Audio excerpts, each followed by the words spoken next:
So in the yogic system, there's something called prana, which is our life energy. So in the Chinese system, it's called qi. So it's like believed to be this vital force, okay? And we have 5 kinds of prana within our body.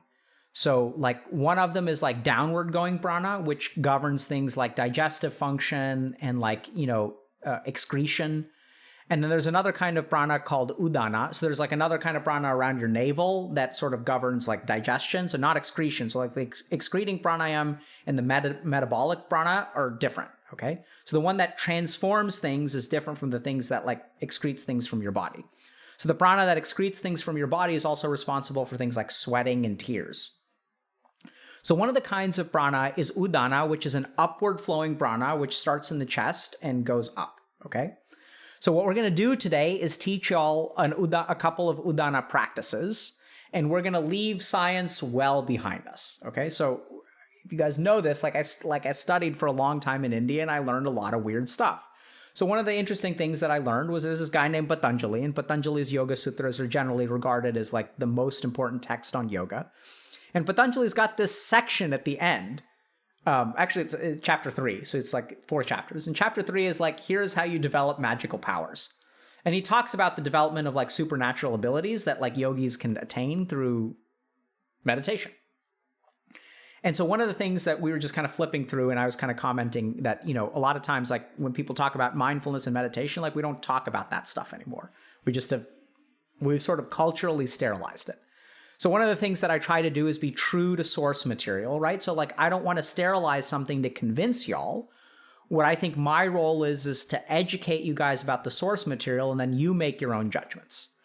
So one of the things that Yogi Patanjali describes is he says that when you master udana, or this upward flowing pranayam, you gain the ability to levitate.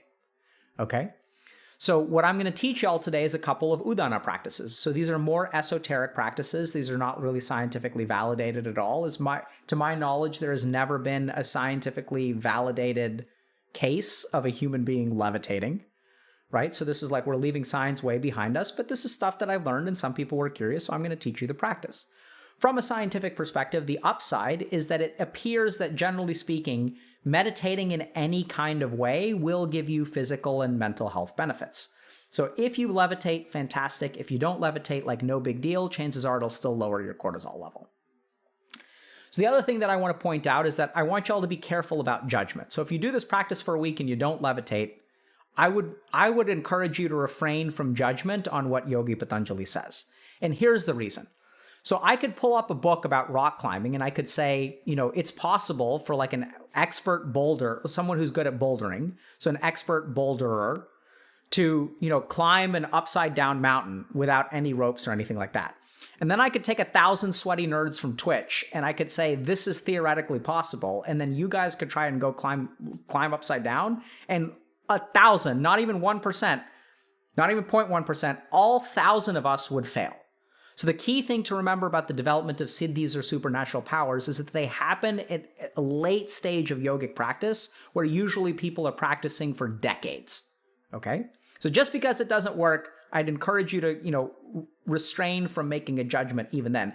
If you want to make a judgment just based on scientific realism and physics, by all means, judge away. If you want to say it's not physically or biologically possible for a human being to levitate, and that is ridiculous, I'm actually 100% behind you. But don't judge the practice due to your inexperience about doing it correctly, okay?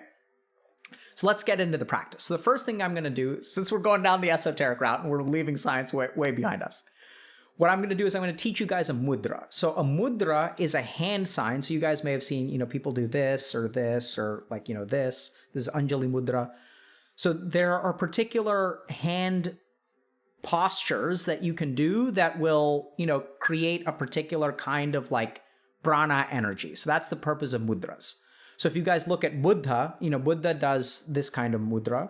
This is the attitude, the fierce or terrifying attitude. This is called Bhairava Mudra. You kind of put them down like this, but so there are different kinds of attitudes that are mudras, like hand signs, that are supposed to cultivate a particular kind of spiritual energy.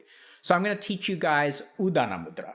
So this is Udana Mudra. You take 3 fingers and you kind of put your thumb in between, and then the pinky's like this, You know, this is also the mudra that is used when you deliver the shocker in BDSM.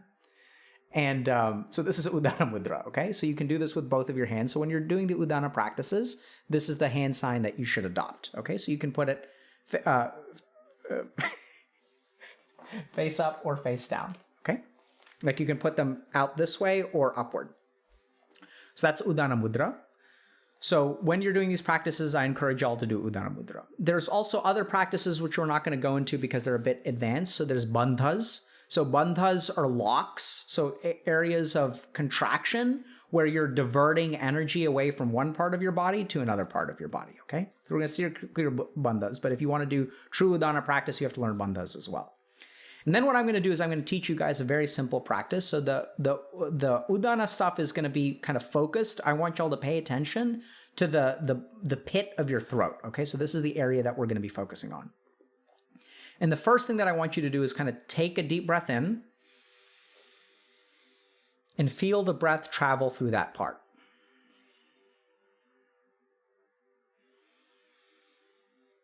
Just slowly breathe.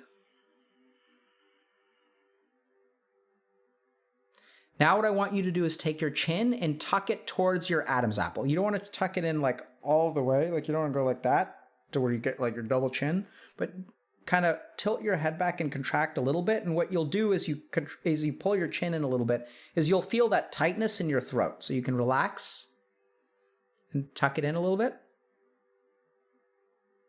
And you'll feel like an automatic tension in your throat.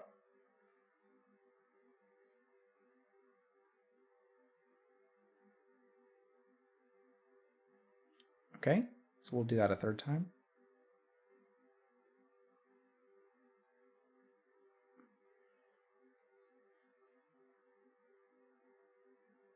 And you may notice that, so I find that like kind of lifting the back of your head up helps a lot at getting the right kind of throat contraction. Okay, so you want a gentle contraction of the throat. Now what we're going to do is we're going to breathe in and we're going to try to hold our breath, but focus on holding it in the throat, which I know sounds weird. It's not physiologically a thing. You can't hold your breath in your throat. But you can, when you try to hold your breath in your throat, your body will actually contract a different set of muscles than if you like take a deep breath in and you hold it in, okay? So at the end of the day, the breath just goes into the lungs. That's just where the breath goes. But by sort of visualizing a particular thing, it can result in your body listening to you in a particular way, okay? So we're going to breathe in and we're going to hold it right there at the base of our throat. And adopt the chin tuck back first. So tuck your chin in. And then hold it in your throat. And then exhale. So you can breathe in for 4 seconds. Hold it for 7. And then out.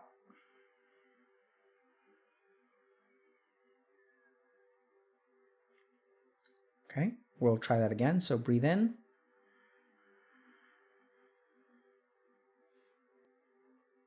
Hold it in the throat. And out. Remember to adopt Udana Mudra. We'll do one more breath.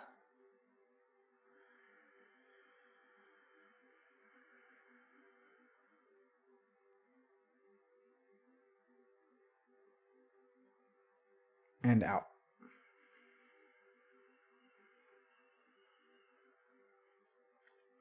And now we're going to do the third phase of the practice, okay? So I'm teaching you guys a true Udana practice. So it's like complicated. So if y'all are like losing, like y'all aren't able to keep up, that's actually completely normal. Like usually these advanced meditation practices have 3 or 4 different things going on that you all have to do at once. So now what we're going to do is we're going to chant Om with our exhalation after our inhalation and holding into the throat. So we're going to adopt Udana Mudra. We're going to adopt our neck posture, tuck it into the Adam's apple. Then I'm going to breathe in for 4 seconds. I'm going to hold for 7, and I'm going to chant Om on the way out.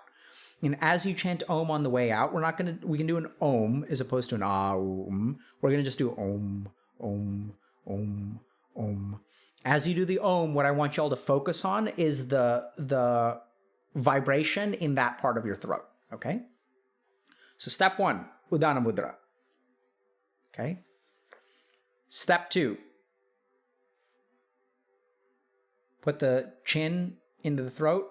Step 3, breathe in and concentrate on the pit of your throat right here. Hold the breath in the throat. Step 4.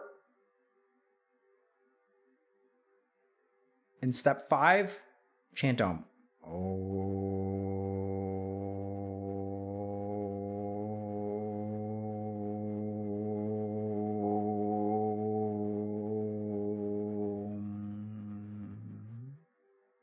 Again, chin tucked in, breathe in. Hold it in the throat.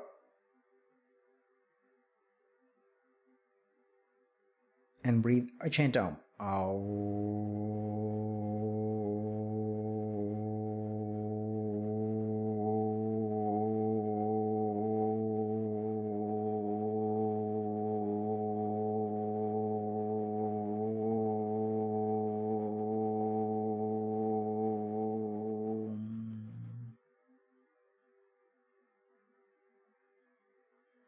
Be silent and breathe. And we'll do 3 more rounds. Breathe in. Hold in the throat.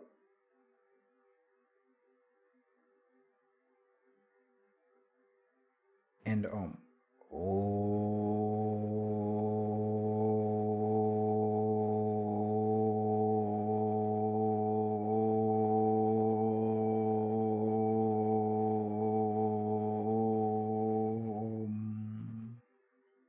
Again.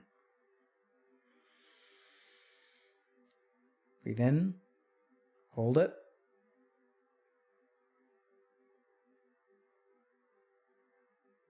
and Om.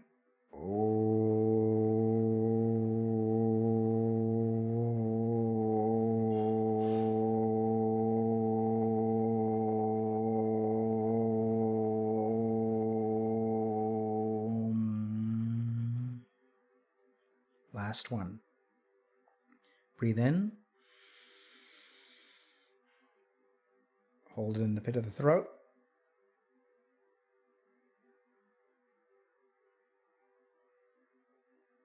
And then Om.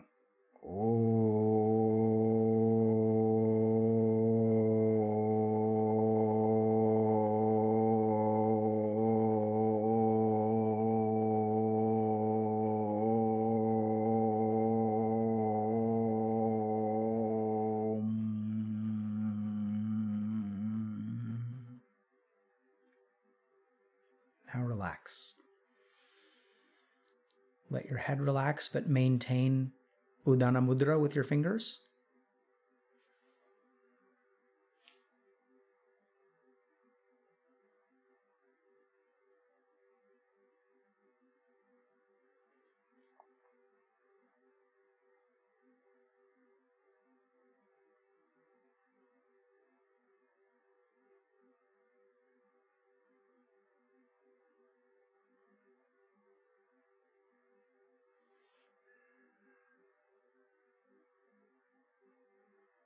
And let your fingers relax if they begin to cramp.